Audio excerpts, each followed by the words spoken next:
Hey YouTube, it's me Spotty. This isn't going to be a comprehensive review, instead it's my opinion after having this puzzle, the Valk 3 Power, for about a month. First though, give me 30 seconds to run down the basics of this cube and compare it briefly to the Valk 3.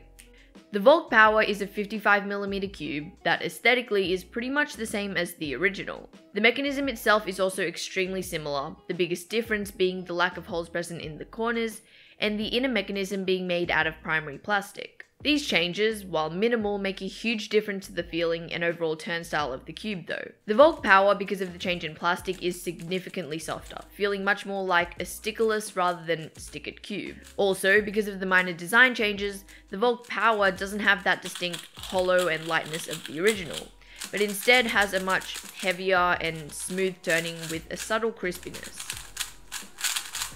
As for speed, while the power feels slow and turning requires more force, the speed itself is quite fast, and the less tactile feeling only adds to that slight uncontrollability at times. The performance other than that though is pretty much on par with the original Valk, and there are little complaints in that department.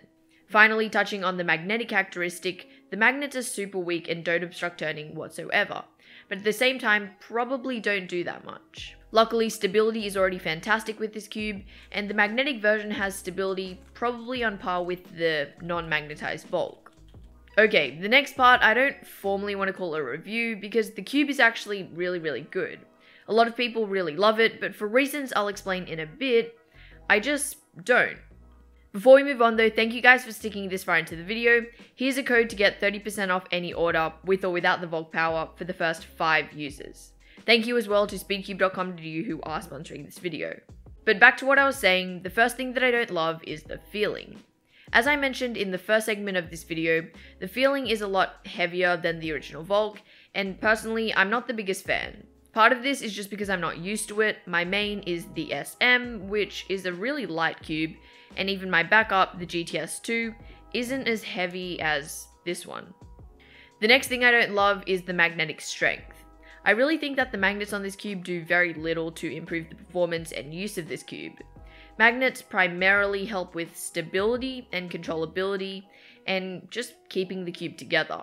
But these magnets just don't add that much because they're so weak, except for, of course, weight. The cube's stability is already good, but that's not really because of the magnets.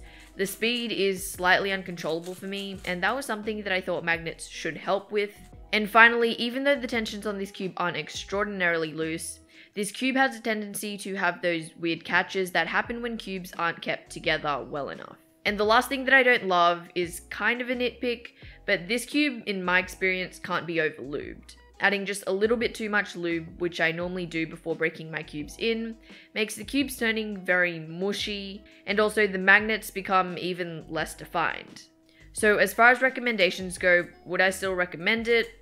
I mean, yeah, to people looking for a heavier cube with buttery and softish turning, go for it. However, there are 2 things that I'd like to say. The first is that the Valk 3 was kind of a cube that more people liked across the board, and the Valk 3 Power seems to be more of a personal preference thing. So if it sounds good to you, you might love it, but you might also not. And also, I think that heavier magnets would really fix a lot of the problems that I mentioned. So it might be beneficial, to wait out until stores release their own versions, possibly with stronger magnets. But I will be sure to link the mass-produced one down below. Also, don't forget to use the code on screen for 30% off for the first 5 people. Thank you to speedcube.com.au for sending this out. Thank you guys for watching, and I'll catch you all in the next one.